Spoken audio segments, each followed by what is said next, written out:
Hey YouTubers, what's up? It's me, yours truly, back to post a quick video response to Mrfartboy79 new music thread. Had some really good questions, pulled out a bunch of stuff, so I'm going to try to fly through this so I can get it in one take. So first question was, I guess, your idea of a perfect album. I had quite a few. You can see this was the list that I made, so I had quite a few that popped up, but I tried to take out a number of the ones that people already mentioned.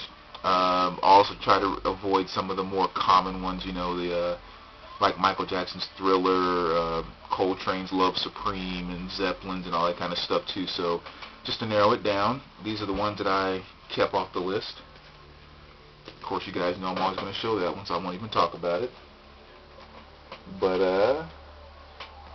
another perfect album, I think, Iron Maiden, Somewhere in Time. That was a really good one. One I caught some flack about a few videos ago of mentioning, Van Halen 5150. I think song for song, that was a perfect album as well. Bob Marley's Legend. Of course, I mean, maybe cheating a little bit because it's kind of a greatest hits, but still, I mean, that is also what I would call a perfect album. The thing I love about this album too, one thing that makes it perfect to me, is this is an album that you can just kind of sit back and chill to, you know, or you could road trip to it. You could actually party and hang out with friends to it. I mean, it's just a very, very good, diverse, emotionally diverse album. So, one of my favorite things about it.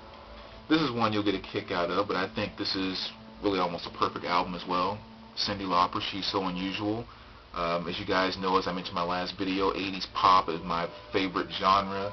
And Cyndi really knocked it out of the park with this one. I mean, every single song on there is great. Lucinda Williams West, that's darn near a perfect album too. Every single song on there is absolutely great.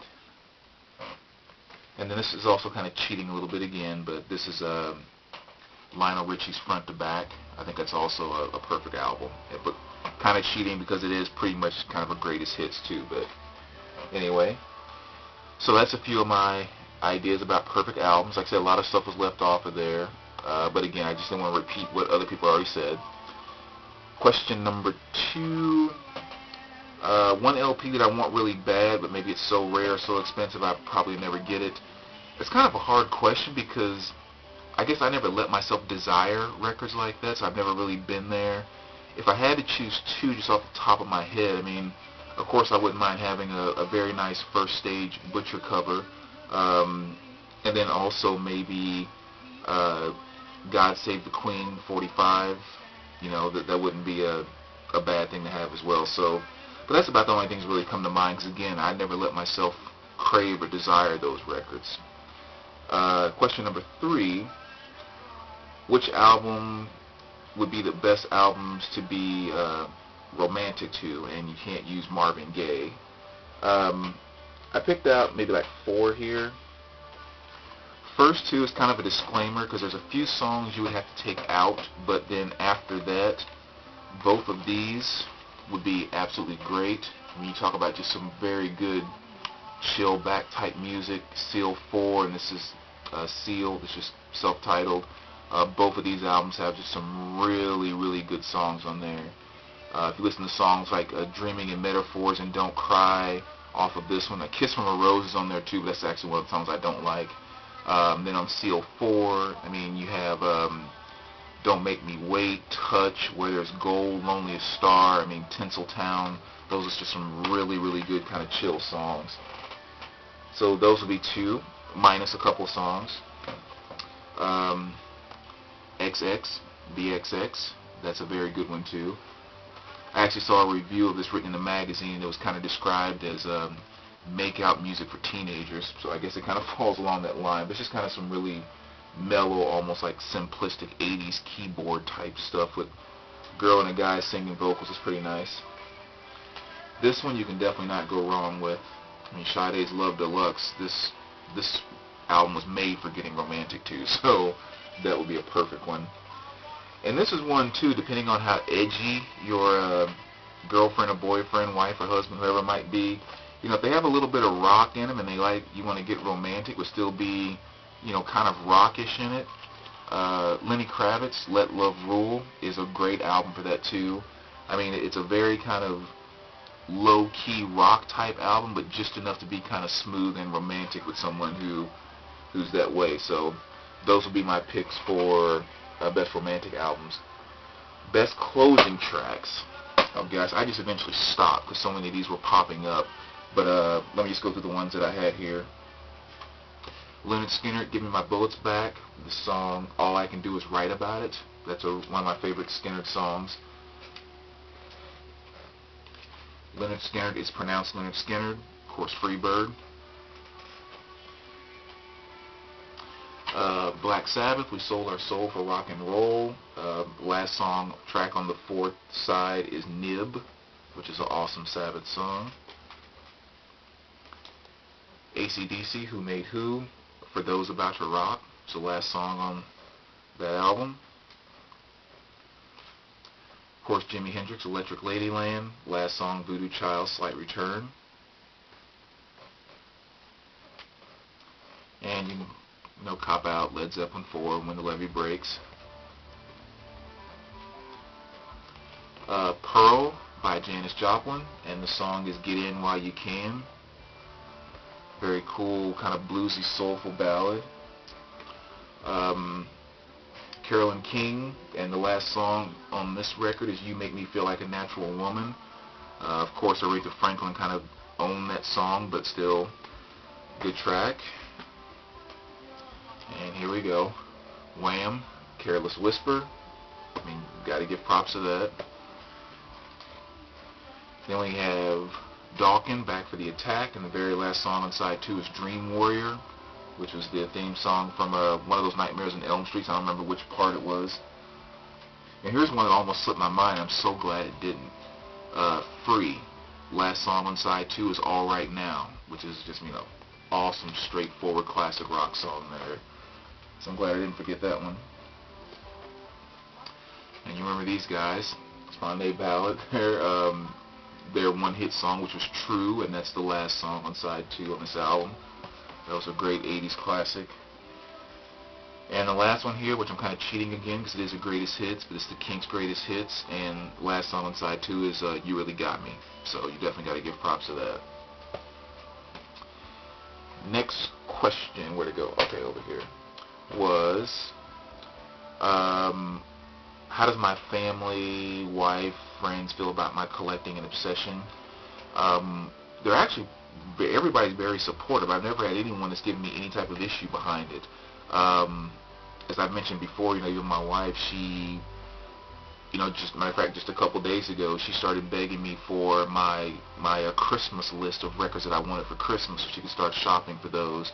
Anytime we travel, you know, it's kind of automatic that we go to stores, and you know, it's like not even something we have to discuss or anything. So, you know, if we're hanging around the house, she has no problem with me going back and kind of spending time in my music room. She doesn't complain about that or anything. So she's extremely supportive, and so is my family overall. I mean, there's been a couple times when my mom just kind of showed up and goes, "Hey, I found these records at a you know, garage sale, and I picked them up. Here you go." And so everyone's always really, really supportive with that. And it's kind of easy too, because now they all know exactly what to get me for Christmas, birthdays, whatever else. It's always music related. It's either records or some type of poster or a record clock, or you know, something like that. Even the little Motley Crue picture I have up over there, my mom gave me that for last Christmas, and you know, she knows nothing about Motley Crue, but anyway. So I have a real supportive cast there. Question number 6. Check my time. Okay. Question number 6. If I needed money, which records would I sell? The first two that came to mind, because of course it depends on how much money you say you need, but I thought, you know, my signed copy of Senior Ross's here self-titled album, and Dave Matthews Band, Before These Crowded Streets. Those would be two that I'd be willing to get rid of pretty quick. I think I'd be more apt just to kind of go in and grab some pieces like that and sell them, as opposed to going in and taking big chunks out of my collection, just because I think it's a lot easier to go back and hunt for just 1 or 2 or 3 albums, as opposed to trying to replace 60 or 70 in a section or whatever. So I don't know, it's probably the best way I can answer that. 5 examples of great covers that the CD just doesn't do justice. One I showed a minute ago. This is Iron Maiden Somewhere in Time CD. That's the album.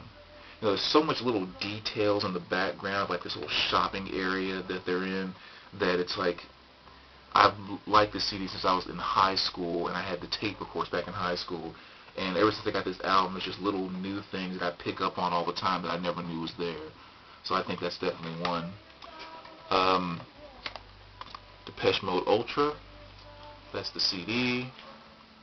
There's the album. So the CD definitely doesn't do that cover justice either.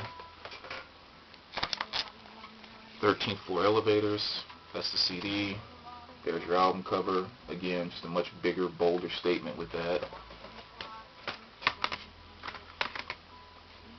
Rob Zombie, American Made Music to Strip By. And again, you know, the cover just doesn't quite get the same justice with the CD. And the last one I chose was David Bowie's Low. And then there's, again, no competition there at all. So those are the first album covers that kind of came off the top of my head. And the very last question, well, I did a little thing, okay, was musical hero. Still not sure about that. If I had to choose probably 2 people, I would probably go with Bob Marley and Jimi Hendrix. And I say that because those are the 2 artists that I've always said those 2 guys were living proof that there is a God. You know, just in the sense that wherever that stuff came from that came out of them, it had to be beyond what the average human is capable of doing. That's kind of, you know, my little saying about that. So those guys are just, I would say they would probably have to be my, off the top of my head, they're going to be my heroes. So anyway, hope you guys enjoyed it. As always, let me know what you think, and talk to you soon.